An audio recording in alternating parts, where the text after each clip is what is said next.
his fiance's missing, so maybe Sharon at the library wouldn't mind getting half of a cat's body as a present.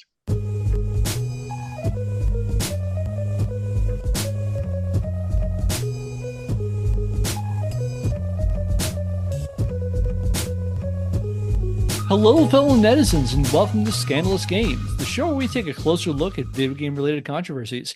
I'm Kevin Impellizeri, and I do the research and share a story of a video game-related controversy to my friends. I'm Andy Hunter, a longtime fan of all things Nintendo. I'm Elford Stephens, a video game fanatic. I'm Kate. I've been developing software for over a decade, but all of it pales in comparison to a good Roadrunner cartoon. I am super excited to have you all here. As I alluded to in our last episode, that we're going to take another brief break from Dave Grossman because Dave Grossman is rough and exhausting. Thank God. And so I decided to, as a departure from that, cover a game controversy that's a lot smaller in scale, but I think is also just a wild, weird, and interesting story that taps in a lot of fun things like 90s PC gaming and how very weird that could become. So today's episode, we're talking about a game called Harvester. Has anyone here heard of Harvester? Is that like Harvest Moon, the farming simulator? It does have a similar name. Yeah, I've never heard of Harvester. My first thought was, of course, that farming game. But then I turned to some kind of horror game where a bad guy is harvesting body parts or something like that. I'm deliberately having Kate hold off because I know you know exactly what this game is. Yeah, I do. And I knew about it before the episode, let the record show. If you were to have a game called Harvester, what do you think it might be about? I was gonna say, you're playing an alien and you need to go around and mutilate cattle in order to harvest some organ or something or other. Obviously, this is the precursor to farming simulator. The combine harvester game. You play as a combine harvester. Okay, let's dive into this one. Dude, this is going to be wild. Harvester is a horror-themed point-and-click adventure game developed by DigiFX Software and released by Merit Studios for the PC in 1996. In it, you play as Steve. Steve is your normal, average, white-bread American teenager who lives in the 1950s-era small town of Harvest. On the surface, the world appears to be his oyster. He's recently graduated from high school, his father has a job lined up for him at the local meatpacking plant, and he's engaged to marry his best gal Stephanie in a few weeks. However, all is not well in this little slice of Leave It to Beaver-style Americana. Steve wakes up one morning with no memory of who he is or how he got to Harvest. As he digs a little deeper, he also learns that things are a little off in this town. For one, the local paperboy collects papers every morning rather than deliver them, and God help you if you don't give him the goods. Stephanie's dad is a little too obsessed with meat, and the less we say about the wasp woman, the better. Steve learns that Stephanie also has amnesia, and he resolves to get to the bottom of things. Meeting and talking with the colorful denizens of Harvest leads him to believe that the solution to the mysteries of his and Stephanie's amnesia and the overall strangeness of the town involves gaining access to the lodge of the local fraternal organization, the Order of the Harvest Moon. Guarded by the Order's Sergeant-at-Arms, Steve must solve puzzles and complete quests to gain entry into the lodge, fight his way through its depths, and uncover its secrets, no matter the violent price. Now, gameplay-wise, Harvester is divided into two halves. In the first half, Steve attempts to gain admission into the Order of the Harvest Moon by solving puzzles in the typical point-and-click adventure fashion of obtaining items and figuring out how and where to use those items in order to progress. Steve must also prove his worth by committing an escalating series of pranks, starting with such boyish Dennis the Menace-style tomfoolery as scratching an old man's precious classic car, stealing a barber pole, and nabbing a ream of fabric from the fire station, and eventually graduating to burning down the local diner. All of Steve's escapades end up causing pain and suffering to the locals of Harvest, but eventually earn him entry into the lodge and open up the second half of the game. During this phase, Steve moves up the various levels of the lodge, encountering an escalating series of horrors from monster plants to killer clowns to possessed works of modern art. In this section, the puzzle solving largely gives way to combat, and Steve must stay alive while killing everything and everyone in his path with a diverse arsenal of weapons, including nail guns, baseball bats, and scythes. All of this leads Steve to make an impossible choice: fall back into the illusion of safety and security, or give in to the violent monster he's become. So here's the back of the box description before I'll jump into asking all your thoughts so far. Yeah, sorry to interrupt. Are we going to show like a trailer or some gameplay or anything at some point? I don't want to jump it. I will in a minute. You gotta kind of see it to believe it. Okay. Yeah, you do. Yeah, we will do that in a minute. All right, so here's the back of the box description for Harvester. And unlike in most of them where I only do the US version, I'm going to do both the US and the UK version because they both tell a slightly different story of Harvester. So here's the back of the box description for the US version of Harvester. Quote, Harvest. Population 50, and that's crossed out from 51 on the box. It's a nice little place where the fields and the people are carved into pleasing shapes. The Lodge would like to remind you, gently and lovingly, of a self-evident fact for which they will not be blamed. You can't stay in Harvest without becoming a harvester, unquote. That's not saying a whole lot, so fortunately the UK version offers more insights into the game's story, although at the expense of some spoilers. Quote, you wake up one morning to a town full of strangers and inexplicable sights. You share your home with your not-so-perfect family, and your supposed fiancé lives next door. Then you are plunged into a nightmare. Your fiancée is missing, and you find a hideous bloody skull and spinal cord draped across her bed. Is it hers? What's going on? The only clue left behind is an engraved invitation for you to enter the Order of the Harvest Moon, a mysterious organization that controls the town in ways you don't or can't understand. Is the Order behind this gruesome execution? What are their motives? One thing is certain. You're going to get to the bottom of this or die trying. End quote. Any thoughts so far?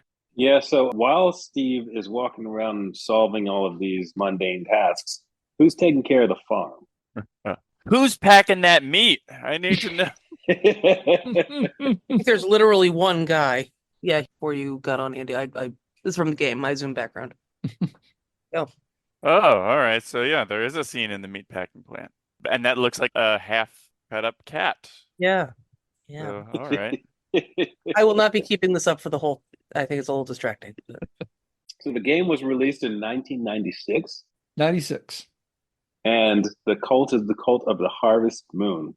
Yeah, the Order of the Harvest Moon. I'm wondering if that's a coincidence. Oh, you thinking like it's a, what was it, Heaven's Gate kind of reference? No, the game Harvest Moon. I just Googled it. It was also released in 1996. Oh, interesting.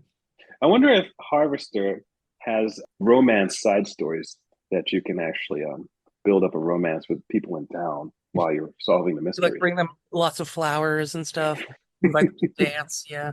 Yeah. I mean, especially like now with that screenshot that we just saw. Yeah, I mean, I'm guessing that it does have some disturbing imagery, and yeah, it sounds like there's definitely a lot of creepiness, for sure. Yeah, like, his fiance's missing, so maybe Sharon at the library wouldn't mind getting half of a cat's body as a present that she can cook up for dinner with some pasta, Can I share something really? Don't know if this is jumping ahead, but I got to share something that I just found. And Kevin, I don't know if you saw this in your research. I am going to share some content from Harvester in a minute. Yeah, But I'd love to see just a product of its time. This is an ad from some local-looking newspaper called The Met from June 1995. And on the side, we have music, the rebirth of the 8-track tape. Movies, John Lewis on Pocahontas. I guess that's the Disney one. Dining, mall treats and non-smoking bars. Arts, monkey opera. You get some movie passes to go see Apollo 13. And then, Kevin, would you like to describe and read what's the primary image here? Sure. It's a picture of a dude with a hood on. It's a close-up of a face of a guy with a goatee with a hood pulled over his face. Within the bottom right, him kind of smiling in a Grim Reaper kind of outfit, holding a big old scythe. The top headline is Killing Time by Tim Rogers. And then the subtitle is, Will Harvester be anything more than just the most violent video game ever made? This guy is in his full action harvesting pose. We will talk a little bit about, so this is from a small Texas paper that put out a weekly called The Met. I believe they're based in Dallas, if I remember right. They did a little thing on Harvester. So why don't we talk a little about this game then? So for the majority of Harvester's history, it was an obscure mid-90s PC game, lost in a sea of countless other games like that. There are tons and tons of PC games that nobody talks about. However, over the past decade or so, the internet has given the game a second life as a strange cult oddity. And why, you ask, has this game attracted such a status? The answer is simple. Harvester's, to be blunt, a batshit bonkers game chock full of Clive Barker-style erotic violence and H.R. Giger-style nightmare fuel. Don't you disparage Clive Barker or H.R. Geiger, I swear to God. It is those things wrapped in a veneer of David Lynch-inspired weirdness. Simply put, this game is fucking nuts. So much so that if you have not played or experienced Harvester, I recommend, fellow listeners, you pause this recording, go check it out for yourself before you listen any further, because in talking about the history of this game, we're going to give away some of the wild shit you see in this game, on top of spoiling some major plot points, including Harvester's ending. Now, if you're not into playing it, there have been a bunch of Let's Plays and retrospective videos on Harvester. So one notable example is between 2022 and 2023, the Game Grumps did a really fun playthrough of the entirety of Harvester. It's 6 parts. I recommend checking it out. It's fun. Kate and I watched this in preparation for this episode. It's worth your time. While I was recovering from oral surgery, by the way. You can also buy this game for under $6 on GOG or Steam. I think I just saw a sale where it's like, I think Steam is selling it for less than $2. So if you want to try it out, it's not a huge financial investment to do so. It's hours of gameplay. How long would you say it is, Kevin? Roughly. I've heard the average playthrough is about 6 hours. 5-6 hours. It's a point and click adventure. It's one of those things where, like, if you know exactly what you're doing, they don't take very long. There's basically one guide on GameFAQs of how to get through this game, which, like, everybody's using in their Let's Play videos. So there is a guide to playing through. So you could also just watch a Let's Play too. I recommend go ahead and do that. Don't worry. We'll be here waiting in the timeless void where all content creators occupy, awaiting your return. Oh, Kevin, I've never played this game. When you say point and click adventure, are you referring to the type of game that's like King's Quest? Yeah, I think, Kate, you are a lot more well-versed in point and clicks. Do you want to walk us through what a point and click? Yeah, so point and click adventure games, King's Quest is a really good example of that. Sierra put a lot of those games out. And as Kevin mentioned earlier, there are a lot of puzzle games. You hunt around and you find things, you acquire things, and you have to either give them to people or you have to use those things with other things in order to advance different puzzles. One of the funnier ways that I've heard point and click adventure games referred to is rubbing everything on everything else. So if you pick up an object, you need to try to use that object to interact with everything else, because you don't even necessarily know what you can and can't interact with in the game. And then these also turn into some fetch quests as well. So sometimes somebody wants you to bring them something, and so you have to try to figure out how to get that something to that person. How to do, Kev? You did great. And the fun thing about Sierra games is that oftentimes the logic is somewhat elusive. And so the things you have to do to accomplish different things are not necessarily what you consider very straightforward thinking. I think you had a couple of examples, because you've played a bunch of King's Quest. Okay, can you think of any like wild examples of that? Oh, sure. I mean, so there's the King's Quest games. There's another game, the Kyrandia games. At one point, I believe you have to go fishing,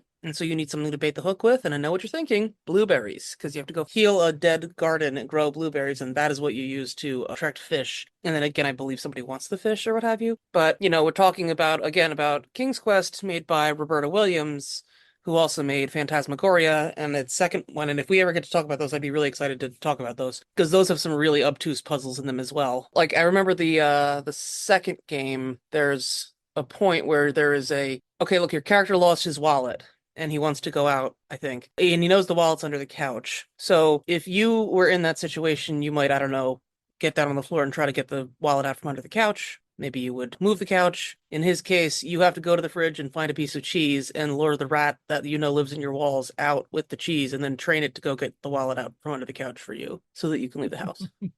So your brain is not going to work the way that the game wants to function, I think. And that can kind of be said of pretty much all point and click adventure games. Yeah, it's you got to figure out the logic of the game developer. So I got this video someone put out not too long after Harvest was re-released, a compilation of like some of the things that happen in this game and some of the scenes in it, because it's a mixture of digitized actors, like digitized characters moving through the environment, but it's also FMV cutscenes. Some of them are CGI, some of them are live action. And so this gives you at least a sense of some of the weirdness that you encounter in this thing. Can everybody see my screen okay? Okay, here we go. So that's a little compilation of some of the things that go on in this game. Wow. I rescind all of my previous jokes about packing meat. I see now that they were in poor taste. Pardon the pun. Okay. Okay, for those of you who took my advice, welcome back. And I imagine you come away from experiencing the game for the first time with 2 questions. First, what the fuck did I just see? And second, how do more people not know about this game? And these questions will be part of what we cover today. Now, for the benefit of those who didn't stop to check the game out and or don't care about spoilers for a game that came out 28 years ago, here's a rundown of some of the things our protagonist Steve encounters on his journey through Harvest. The local elementary school, named after serial killer Ed Gein, where the principal makes references to quality time with his students, and a teacher beats a kid bloody for questioning the efficacy of a duck and cover drill. His parents' BDSM-themed sex dungeon, where his dad is laid out in full-body bandages surrounded by photos of CGI boobs and spanked naked asses. A bitter old man guards his vintage classic car while explaining to Steve that the owner of the local diner needs a good hard penis. The local TV station airs a Western show where the cowboy host puts his foot through a Native American actor's stomach while screaming, "Oh shit! Shit on a stickaroo!" as indicated by a smoking stagehand who dispassionately holds up a cue card. A baby eats spiders until her eyeballs pop out, prompting Steve's mom to just pop them right back into her head. An extremely problematic firehouse staffed exclusively by gross stereotypes of lisping, effeminate gay men. A neighbor kidnaps a little girl, and it's strongly implied he molested her before burying her alive. We also get not one, but two instances of the local sheriff eating a piece of pie while examining a deadly crime scene. So I feel like I'm not going out on a limb by saying Harvester is a bit of a strange game. On top of that, we'll also learn it's a strange game that's trying to make a statement on the role of violence in the media. And to address that, I can't talk about Harvester without mentioning the game's ending up front. So if you're averse to spoilers, this is your warning. Does anybody else want to add anything before we go any further? I'm ready to be spoiled, although I don't know that making me less interested in playing this game for myself is really a spoiling of the experience per se. But yeah, I'm ready to hear. You spoil me. You're making it so I don't have to play the game. I am surprised I've never heard of this game because the amount of controversy that other games have created. From what we saw, it's pretty amazing that this was made and it flew under the radar. Yeah, that's all we're going to talk about today is kind of why do people not know about this game is a big question. I think why did it not become like a big deal? So here's your spoiler warning again. Here's how this game culminates. So again, your whole objective is to get into the lodge and then you make your way through the levels of the lodge. When you reach the top of the lodge, you face the sergeant-at-arms, who has Stephanie with him, and he reveals the secret of Harvest and the reason behind their amnesia. Steve and Stephanie are each in separate sensory deprivation tanks, and their brains are being beamed, Matrix-style, into Harvest, which is an elaborate simulation designed to train future serial killers, or as the game calls them, harvesters. All the actions Steve, and by extension the player, committed throughout the game were an elaborate exercise in gradually desensitizing Steve to acts of cruelty and violence. In essence, the biggest mindfuck Harvester has to offer is that through Steve, you are playing through what Dave Grossman and Jack Thompson would recognize as a murder simulator, a game within a game designed to train the player to become a killer. And all that's to say is, by all appearances, Harvester seems like the kind of game whose footage you should see broadcast on the local nightly news or playing on a cheap VCR at a U.S. Senate subcommittee hearing. However, outside of its more recent cult status, Harvester never earned a place in the pantheon of controversial video games to gain mainstream attention in the 1990s.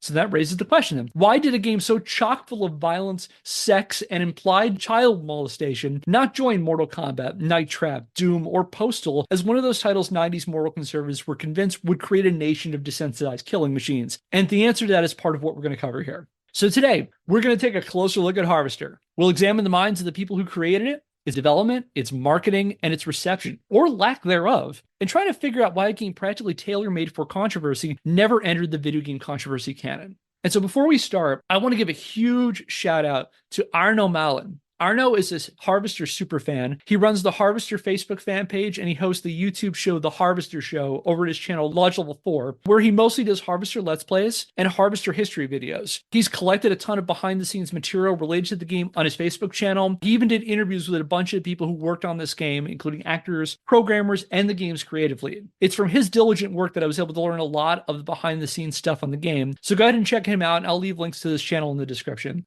And with that out of the way, here we go. Our story begins with an aspiring filmmaker named Gilbert P. Austin. Gilbert studied film at the University of Texas at Austin and aspired to make a name for himself in show business. In 1989, he got a foot in the door through computer games, taking a job at Origin Systems, an Austin, Texas-based computer game company founded by Richard Garriott, aka Lord British, and best known for the Ultima and Wing Commander series. Any Wing Commander or Ultima players here? Yeah, back in the day, I played Wing Commander. Oh, which ones did you play? I want to say it was Wing Commander 2.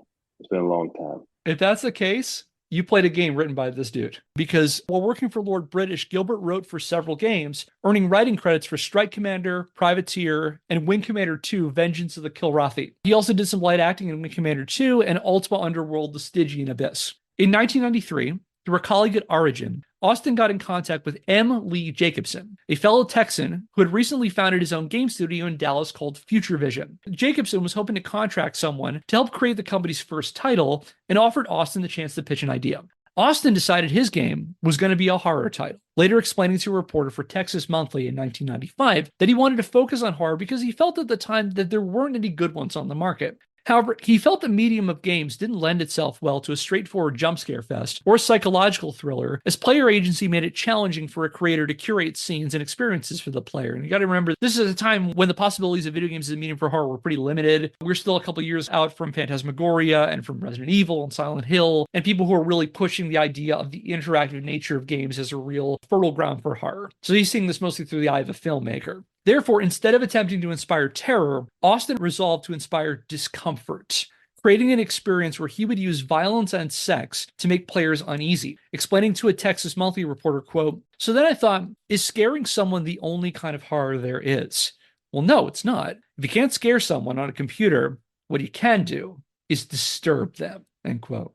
I mean, I get that logic because I think one of the things, I mean, not that I've really played horror games, but even just in games where like there are moments of tension, they eventually do wear off because if the idea is like, oh no, I'm afraid my character's gonna die because a scary thing is about to happen, and like, okay, the scary thing has happened, and after once or twice of that happening, you're like, oh well, I'm not scared anymore. But yeah, the idea of seeing disturbing images that can work. You know, it might take longer for that to wear off. It's sort of like the difference, between like jump scares and horror movies versus more slow burn or atmospheric horror setups, or like, images that are more upsetting the more you think about them, and they stick with you long after you watched the movie or played the game. And Andy, you make a good point too. It's like some of the stuff about like, oh, I'm afraid my character's going to die. One of the things that games like this lend themselves to is an immense amount of repetition as you're trying to figure it out. And so it's like, well, that thing was scary the first time I saw it, but now this is the 27th time and I'm just sick of it. I'm clicking through it, So I'm being desensitized, if you will. Yeah, and there's that thin line between like anxiety and then frustration. Like if you're in a game that completely disempowers you and you maybe have to do that stage over and over again, then it becomes less scary and more annoying. Austin also drew inspiration for his disturbing horror game from an unlikely source: Roadrunner cartoons. Anybody here an avid current or former watcher of Looney Tunes or Merry Melodies cartoons? I watched it a lot when I was a kid, particularly when I would be visiting my grandparents. I even saw the Roadrunner one where the coyote talks. It was unsettling. When he said Looney Tunes, the theme song just played through my head. Yeah, they were often on rotation, the old classic cartoons, whether on Saturday mornings or weekday afternoons. I love the Looney Tunes. Yeah, I want to explain the premise of a Roadrunner cartoon. Yeah, so there is this coyote called Wile E. Coyote who wants to capture and eat the titular Roadrunner, who runs very, very quickly and, seems to really only have the intelligence of a bird, unlike this coyote who seems to have human-level intelligence. The coyote is always setting elaborate traps for the Roadrunner, but they always backfire on the coyote. The classic example is the coyote paints the image of a tunnel on a mountain wall, expecting that the Roadrunner will just smash itself as it runs in, and then somehow the Roadrunner just runs into it as though it is a real tunnel. The coyote attempts to do the same, and then he is the one who gets smashed instead. That was a classic right there. That's a classic. Wiley is like the tragic hero, always trying. Can't blame him. I'm sure the Roadrunner would be awfully tasty. And there's probably not that much food out there in the desert. But no matter how hard he tries, like fate would always allow the Roadrunner to just move on by.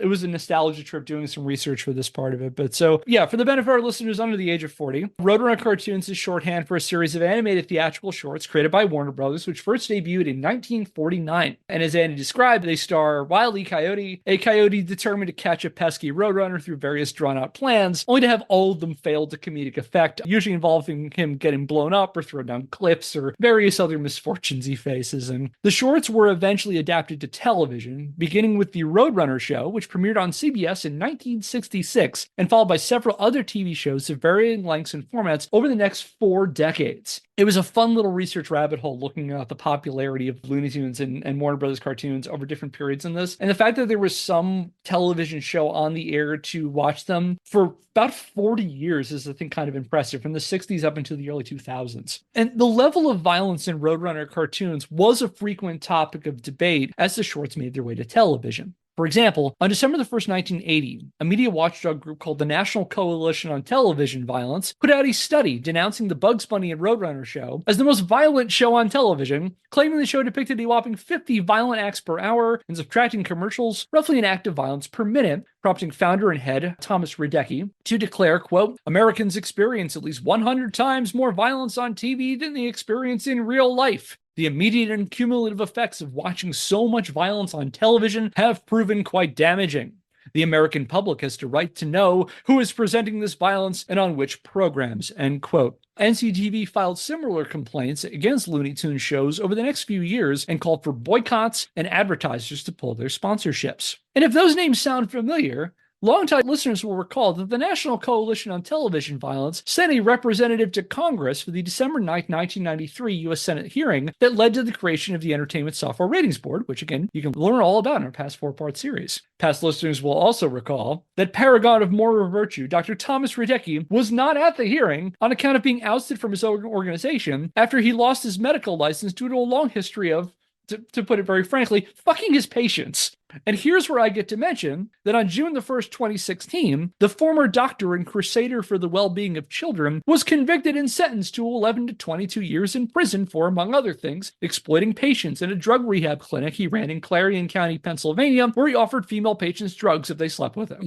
A judge rejected his appeal for a shorter sentence in 2018, and he will likely die in prison. But at least he could take some comfort in the fact that he may have been able to get those fucking Roadrunner cartoons. On December 24th, 1983, TV Guide of all places ran an expose accusing CBS, which hosted the Bugs Bunny Roadrunner show, of editing out scenes from the show allegedly due to violent content, a controversial act that even attracted a denunciation from longtime Looney Tunes director Chuck Jones himself, who called the act, quote, arbitrary and stupid, end quote. And if you're interested, the Looney Tunes wiki, which I'll put a link to, has an extensive guide to the scenes that were cut from the show, if you're really curious. There's a really very impressive nerd fandom around Warner Brothers cartoons. And another person with whom these alterations didn't sit well was Gilbert P. Austin. And he made the panic over media violence and its potential influence on people the through line of his entire game. As Austin colorfully explained to Aarno Malin in an interview published in 2013, when asked about the inspiration behind Harvester, quote, I was pissed off at all the bullshit about violence in media. I saw it as censorship, which is anathema to any artist. When I read about some of the violence being edited out of classic Warner Brothers cartoons, the guns, the explosives, I was deeply outraged. Those cartoons are some of the funniest goddamn short films ever made, as classic as Casablanca or Citizen Kane in my book. Any defective sub-moron who took it upon themselves to cut those masterpieces to somehow save the little chillins from being corrupted deserves to be tried and executed for crimes against humanity. An exaggeration, perhaps, unless he's cutting the last print, in which I mean it literally, but you get my point. So Harvester was of a theme, in a medium, that responded to the gestalt of the times. So in a way, I suppose you could say that Harvester was inspired by Wile E. Coyote, super genius, end quote.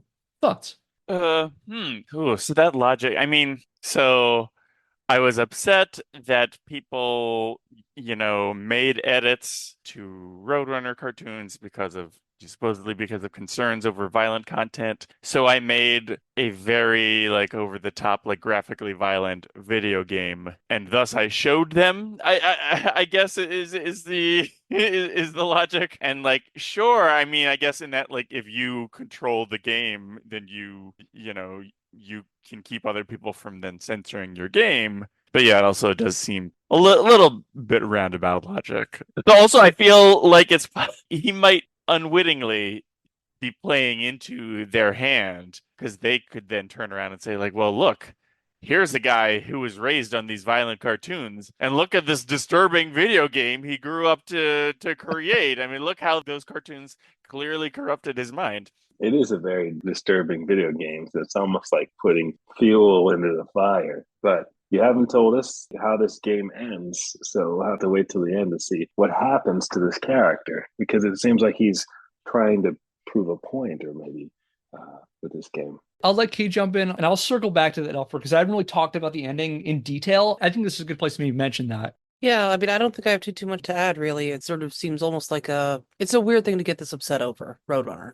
I mean, and I think that was my initial thought too. It's like, this isn't about the Roadrunner cartoons. This is about trying to make a point. So can I make a guess, Kevin? Does it turn out that then, this organization that is hoping to use this VR program to, desensitize people to violence and turn them into serial killers, does it turn out that the main character, Steve, is like, no, everything I saw in there is still totally sick, and I am in no way, interested in enacting those things in real life? Because if so, I could see that would then be Gilbert's argument in terms of like, well, look, you can see a lot of gross stuff, but still understand the difference between make-believe and the real world, and why something acceptable in fiction, still does not distort your view of reality. I'm glad you brought that up. So again, spoiler alert for people who are interested in spoilers for Harvester's ending. So when you get to the very, very end of the game, they reveal the whole thing about, it's a simulation that's designed specifically to train serial killers.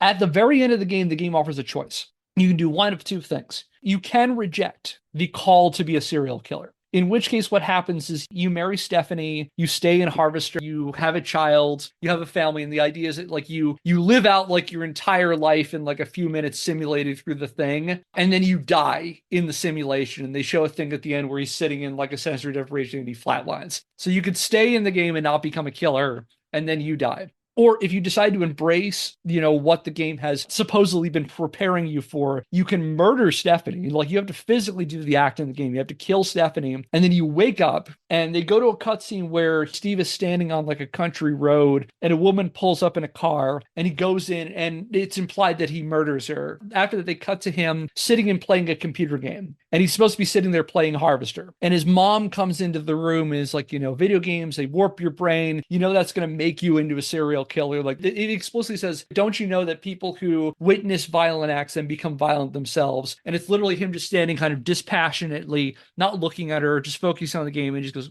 that's bullshit, Mom. And then she walks away, and they actually do this weird CGI thing. They cut into his stomach, and you see the woman's finger, which had a distinct ring on it in the car. So the implication is like both that he's like, this is dumb to think about video games this way, but also like he is a killer. And the literal last line of the game is Roadrunner cartoons. Whereas like, I've seen those Roadrunner cartoons become violent. He's like, this is bullshit. Roadrunner cartoons. He makes it really explicit that that's what the whole thing was about. So yeah, if you embrace being a killer, it's both you playing the game and the idea that it's dumb to think that video games are making people the killer, but also this is a guy who has become a killer because of a simulation. Well, yeah, so I don't get how that like advances really like Gilbert's argument of saying like, no, look, it's just cartoons. Because it seems like the ending of the game is then saying like, oh yeah, that's BS. But also he was a murderer. And like, well, it seems like you're saying both. Either it's BS or he's a murderer. It seems like they're kind of mutually exclusive. Is it possible that the message of this game is not totally coherent or well thought out?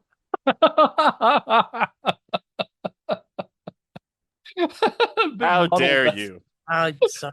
The messaging in this game is as firmly packed as that cat meat we saw in that one screenshot.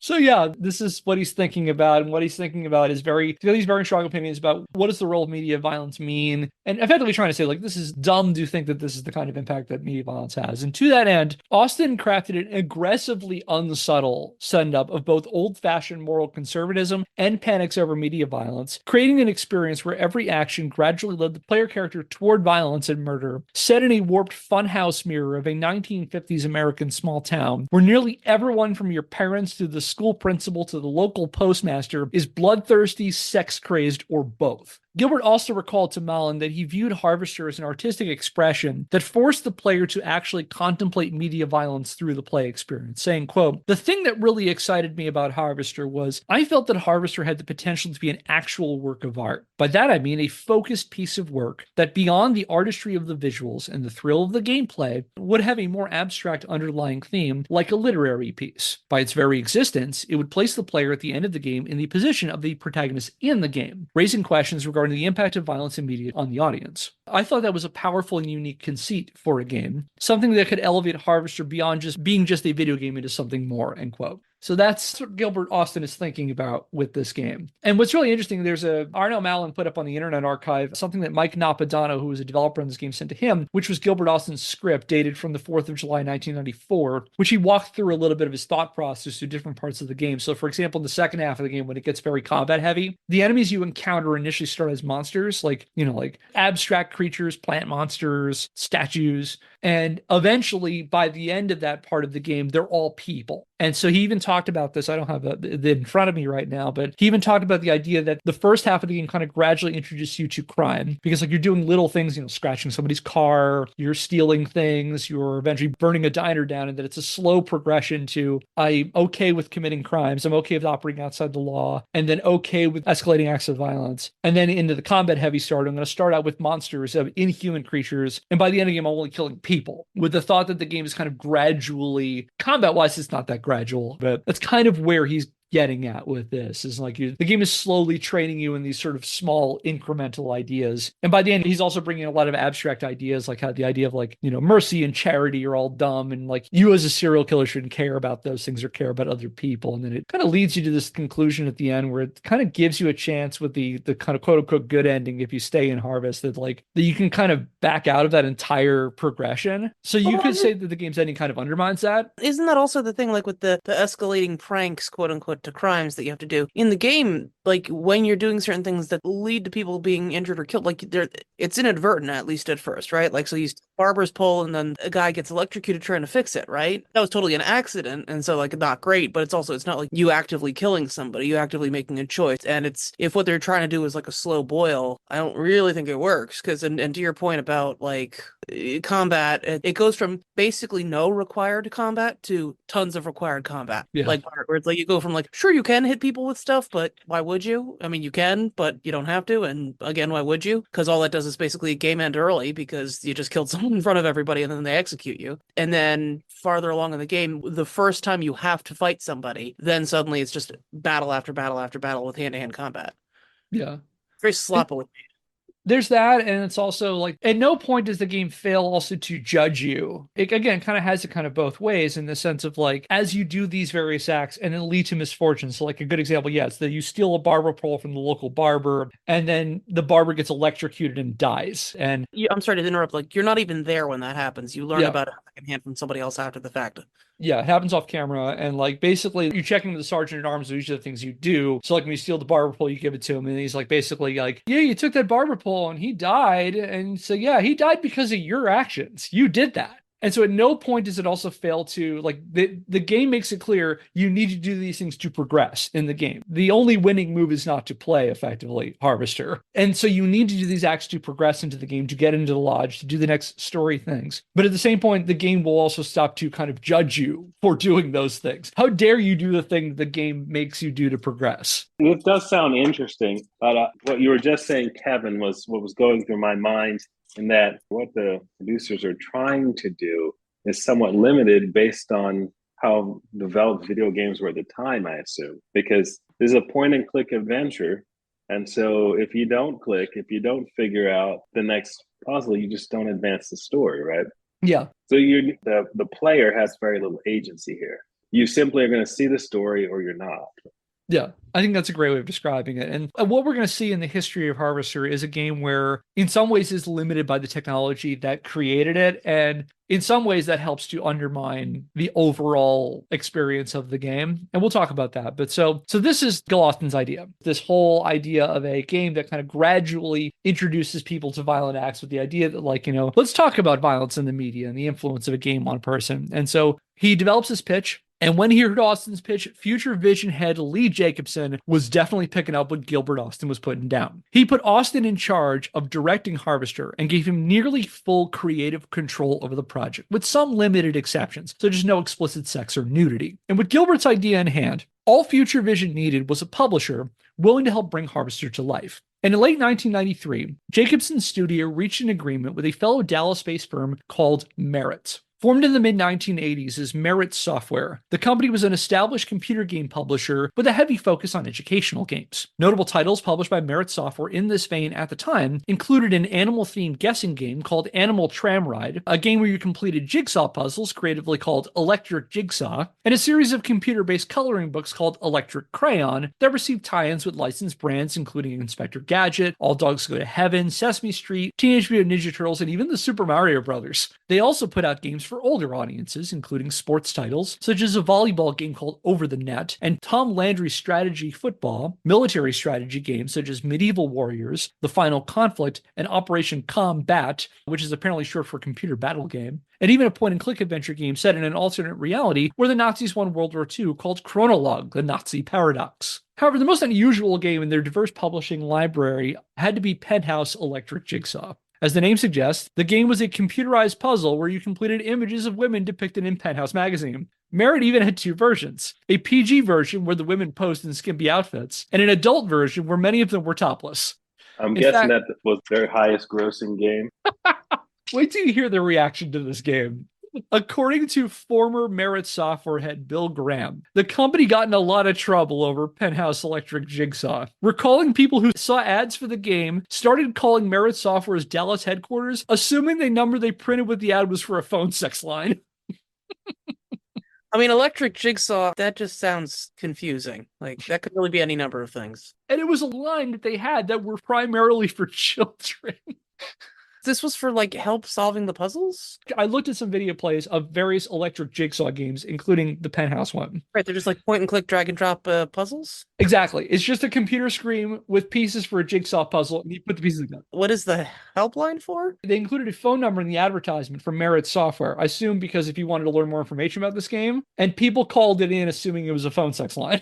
Okay. Probably wouldn't be the first time that day that happened to any of those operators that someone's already, being obscene. And I read the article that this comes from, and Bill Graham said that there were a lot of complaints coming from the office staff at Merit, many of them were women, that people were calling expecting it to be a phone sex line. Even worse than that, the game didn't sell well. That's even worse, yeah. The sexual harassment of the people who work there, who cares? But, we're not pulling down money. Listen, it's just not bringing in those dollar bills. I wonder if there was like a conversation for a moment where he's like, no, maybe we are a phone sex line. Maybe that's where the money is. Like NORAD, the little kid who accidentally called the red phone expecting Santa Claus and they just adapted. Like, yeah, why not? We can hire some people who are trained to do this. Like, not saying put anyone in a position they don't want to be in, but like, if people are calling this line, maybe we expand our business. What did we learn from the show Silicon Valley is the essence in tech is to pivot. Bill Graham lamented the fact this game didn't do well to a reporter in 1991 saying, quote, I'm sure more people bought it to look at the pictures than they did to play a jigsaw puzzle. Gee, I wonder why. But we gave it a shot, end quote. I'm sorry to interrupt. Like, it must have been a really fast assembly of the puzzle once they figured out what they were doing. They just have specific bits of it. I gotta get this puzzle assembled. And so Bill Graham later added in that same interview, says, quote, I don't have a future in adult software, end quote. And clearly that was not the case because, again, Merit Software put out Harvester. Between 1993 and 1994, Merit Software started aiming higher than computer coloring books and nudie puzzles and aspired to establish itself as a major player in the growing CD-ROM-based computer game business. The company went public in December 1993 and began securing deals with international distribution companies based in Spain, Germany, and South Korea so they could start selling their upcoming titles in Europe, South America, and Asia. They also opened a UK-based sales office in London and acquired a British developer called Zeppelin Games. Along the way, Merit also rebranded from Merit Software to Merit Studios. And on June 3rd, 1994, Merit boldly declared the publishing house would have between 10 and 14 new games out by the end of the year, with names like Cyber Judas, Tunnel Rat, Fighter Wing, and The Psychotron, put out by a number of different developers that were working for them. And Merit clearly had high hopes for Future Vision as part of its big publishing push, announcing in a January the 18th, 1994 press release a multi-million-dollar deal with Future Vision, wherein the small Dallas studio would develop not one, not two, not three, but 4 games in 1994 alone. The other games allegedly in development at the same time as Harvester were a first-person shooter called The Fortress of Dr. Radiaki, which was also written and directed by Gilbert Austin, and 2 other titles reportedly called Enclave and Cyber 2. Merritt felt so confident that Harvester and by extension Future Vision were going to be key components in their massive 1994 coming out party that they even secured a booth for the studio at the Winter 1994 Consumer Electronics Show held January 6th through the 9th, 1994. And if you were one of the roughly 79,000 people who attended the trade show in Las Vegas, there's a chance you might have seen Future Vision's first ever teaser trailer for Harvester on your way to checking out some of the other major titles demonstrated at the show, including Super Metroid, Virtual Racing, Wario Land, Super Mario Land 3, and what was sure to be the hottest game of 1994, the Super NES adaptation of the Tim Allen TV show Home Improvement. And so what I'm going to do is I'm going to show that to you right now, which was the people's first introduction to Harvester. So here we go. Ask anyone in Harvest, and they'll tell you it's a nice little town. Children play on quiet neighborhood streets by day and watch cowboys kill Indians at night. It is a time of innocence and of awakening.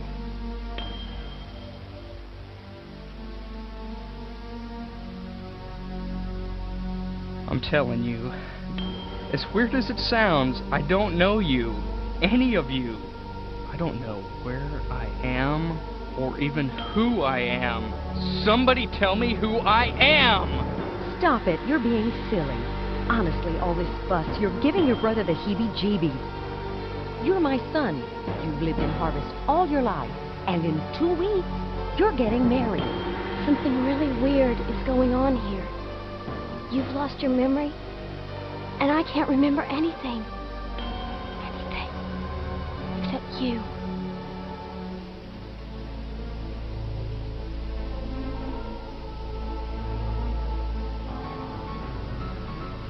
In Harvest, things are not always what they seem. Secrets are kept behind closed doors. And if you're smart, you leave them there. I feel like something is bearing down on me. Something terrible. I know what you mean. I can't remember anything.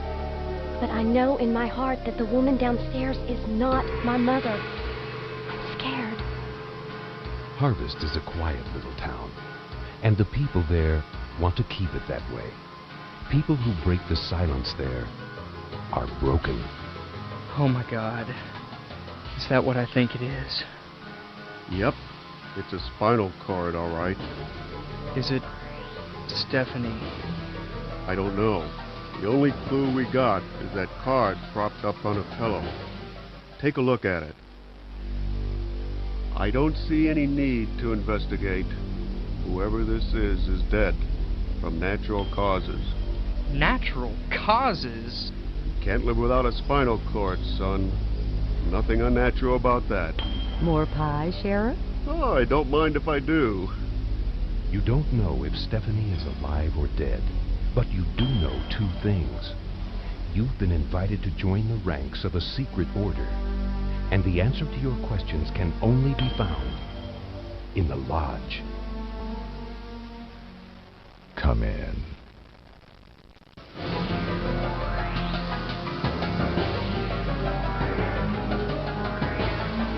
That's the whole game I don't show. Harvester. Coming this summer to a store near you.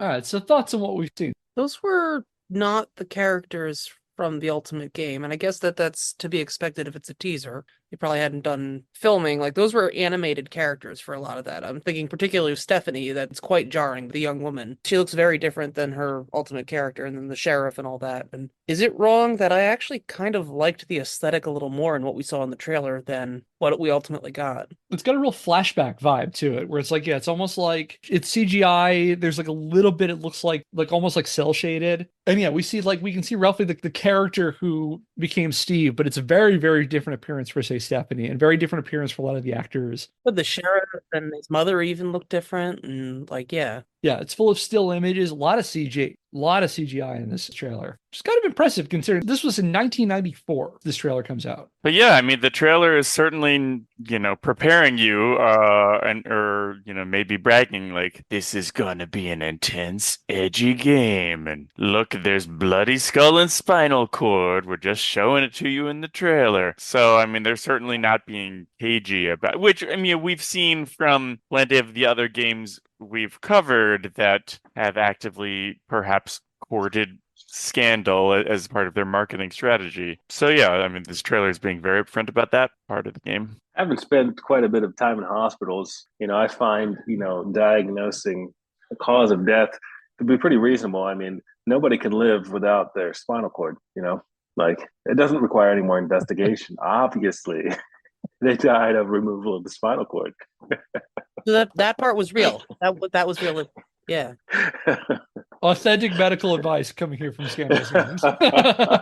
Yeah, the trailer was actually interesting. It was interesting. Yeah, needless to say, the trailer's surreal presentation, along with its blending of early 1990s CGI and live action elements, certainly left an impression on me, if for no other reason than it's kind of like, it's weird. It's very different. I can see this being very striking at the show. According to Kevin Obregon, Future Vision's former creative director, who also served as Harvester's first unit director, designed its logo, and even lent his likeness to the character of the Sergeant at Arms, getting that trailer together that you just saw for CS was no small task. As he explained to Aarno Malin in an interview published in 2015, quote, "The teaser we created was a very rushed job, in fact. At the time, we had not decided on the gameplay, technique, or even if it was going to be filmed or purely animated. 3D software was new and the animators were champing at the bit to use it," end quote. Later adding, quote, "The teaser was hastily put together just to show something, anything at CES, since our new publisher bought a space for us in Vegas," end quote. So there's a lot of them kind of free associating what they think this game is going to be. And so it's a very, very, very early portion of it. They hadn't filmed anything yet. All the cutscenes we watched to show you some of the content for this game, they hadn't filmed any of that. They hadn't recorded anything. And they also hadn't really programmed anything either. So they're trying to show something. But yeah, it's pretty striking. Now, you might be curious, and what did people think at CES when they saw this trailer? And I'll couch this first by saying that the Consumer Electronics Show is not strictly a gaming convention, and it encompasses the entire consumer electronics industry. So that's everything from games to computers to TVs to appliances, like anything that's consumer electronics is part of CES. It wouldn't be until 1995 that the games industry started hosting its own dedicated trade show with the first Electronic Entertainment Expo, or E3. Now, that being said, how well Harvester fared at the winter 1994 CES depends heavily on whom you ask. Gilbert Austin told Aarno Malin that he recalled an overwhelmingly positive reception at CES, declaring to Malin, quote, "The reception for Harvester was phenomenal. We were kicking the asses of the big companies conceptually. That Sierra game, Phantasmagoria, was coming out at the same time, and we were eating its lunch, taking its milk money, stealing its penthouses, and then pissing on its leg for laughs," end quote. For those keeping track, that's the second mention of Penthouse in the script. Going through some stuff and some things, like... He could have just been like, more like Phantasmagoria and been done with it, but no, we have to bring peeing on people in Penthouse into it. It's like it was written by Vince Desi, And in fact, skipping ahead, the alleged groundswell of support at the show became a key marketing point as Future Vision and Merit promoted Harvester's release. But we'll cover that in a little bit. Now, Kevin Obregon, meanwhile, recalled a much more tepid reception, telling Malin, quote, "Reaction to it was ho-hum. Some of the graphics were impressive to some of the techies walking around. We did have some of the best animators around, but it didn't generate a tremendous amount of buzz," end quote. Now, that being said, Obregon did recall some attention directed at Harvester in the gaming scene, noting, quote, "We made a dent in the gaming community at the time, all with hype, more or less," end quote. So he's pretty upfront about the fact that, aside from the trailer, they really had nothing to show for it. Whatever the case, Harvester attracted some press attention in the months following CES. For example, it garnered a brief write-up that appeared in the May 24th, 1994 edition of the Melbourne, Australia-based publication The Age, which wrote of Harvester, quote, "Horror movie fans will have something to grin, or is that grimace, about in the coming months. Previewed at the recent CES in Las Vegas, was a game that will turn even the most avid horror freak into a quivering vegetable." Harvester was written by Gilbert Austin, who enjoyed enormous success with Privateer, Wing Commander 1 and 2, and also the upcoming Wing Commander 3. The game is being released in the United States by Merit Software and should be available here soon, end quote. Skipping ahead, it never made it to Australia. Reporter Dorian Black briefly described the game's alleged story, although their account differs from the final product pretty wildly, framing the game as a kind of murder mystery. Quote, The storyline revolves around someone killing off people in a small country town. The problem for you is that while you're trying to find out who the killer is, you also come under suspicion. Unfortunately, you also seem to be suffering from amnesia as well. The plot thickens, end quote. Black also viewed the game as promising on a technical level, predicting Harvester would outperform contemporary CD-ROM-based PC games like The Seventh Guest, explaining Harvester's blending of 3D graphics and live-action elements, quote, surpasses that by a long shot, end quote. Harvester also received an article in the May-June 1994 issue of PC Gamer, which was incidentally the first issue that PC Gamer ever put out. Writer Trent C. Ward framed Future Vision's upcoming title as an ambitious salvo in the ongoing debate over video game violence.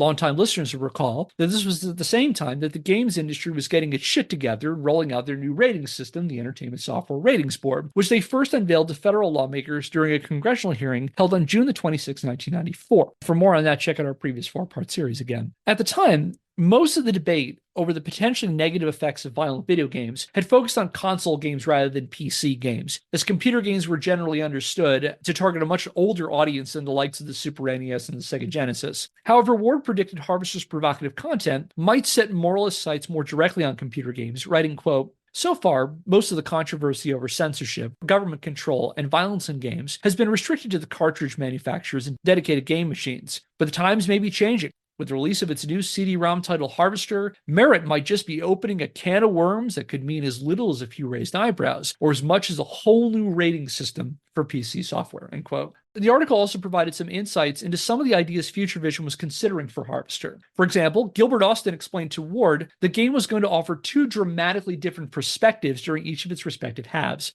Apparently, the plan at one point was to have the first section where Steve attempts to gain entry into the lodge be set in first person in a CGI town and shift to a traditional side-scrolling perspective during Harvester's more combat-heavy second half. Now, obviously, that didn't make it into the final game. There was also allegedly a plan for Mortal Kombat-style finishing moves after defeating enemies, as well as a dynamic day-night cycle akin to what would appear in Shenmue several years later. Now, Harvester does have a day-night cycle, however, it's scripted. It's not. I think Austin initially envisioned something where time passed on certain days in the game, and so that people would react in different ways and things would happen at different times of the day. In the final game, what instead happens is when you complete certain objectives and get certain items, the game will then automatically change to day or night. So it's less dynamic and more reactive to what's happening in the game. Harvester also attracted some potentially marketing-friendly moral anxiety on the international scene. On November the 8th, 1994, the Australia-based Sydney Morning Herald ran an article on Harvester where writer Julian Schofeld expressed unease over the game's violent material, and while they noted Harvester was unlikely to garner a release in the land down under given the country's strict restrictions on violent media, and again, skipping ahead, it never was released in Australia, they viewed the game as a possible harbinger for future edgy titles in the PC gaming scene as tech improved. Quote, the magnificent quality of the graphics in Harvester showcases the capabilities of the current generation of PCs, but it also serves to create astonishingly explicit portrayals of violent acts. In the past, the primitive level of animation in computer games meant that the player had to rely on his or her imagination to believe what was happening on the screen. But with games like Harvester, this is no longer the case, end quote. So again, this Australian paper is concerned that Harvester might be an example of like, this is what the future of computer gaming is. Computer gaming is going to be a lot more explicit. The technology's gotten to the point where things are looking realistic, whereas they would have been a lot more abstract and, a lot more, 8-bit. And as we get more, FMV style and CG style animation, it's going to start looking more real. And that could be an issue. All right. I think that's a pretty good note to end on. So we'll take a break now. And next time we'll shift our focus to how Future Vision try to bring Gilbert Austin's vision to life. And again, try to explore why do we not think about Harvester as much as some of the other controversial and provocative video games that came out in the 1990s. And that will do it for today's episode of Scandalous Games. If you like what we're doing and want to help the show, subscribe or follow us wherever you get your podcasts and leave us a rating. If you want to learn more, check out our website, scandalousgamespodcast.wordpress.com, where I publish the show notes and the sources for every episode. Our theme music is Occam Seekly by Seek Knowledge via the Free Music Archive, used under a CC BY NC SA 3.0 US license. If you have a question, comment, or idea for a topic for a future episode, email us at scandalousgamespodcast@gmail.com. And until next time, I'm Kevin Impellizeri. I'm Andy Hunter. I'm Elford Stephens. I'm Kate. Thanks for listening. We'll see you next Scandal. Subscribe to Fat Roll Gaming on YouTube.